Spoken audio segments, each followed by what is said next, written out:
मुंबईच्या दादर परिसरात मनसेकडून बॅनरबाजी करण्यात आली आहे।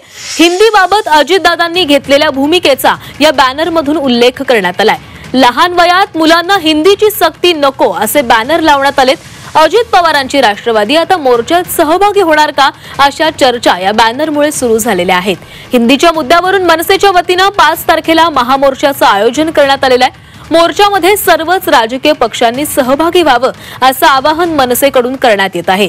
दरम्यान दादर परिसरात अनेक ठिकाणी बॅनर लावण्यात आलेत। मनसे शहर उपाध्यक्ष यशवंत किल्लेदार यांनी दादरमध्ये हिंदीबाबत अजितदादांच्या भूमिकेचा बॅनर लावलेला आहे आणि याचाच आढावा घेतलाय आमचे प्रतिनिधी मनोज कुलकर्णी यांनी।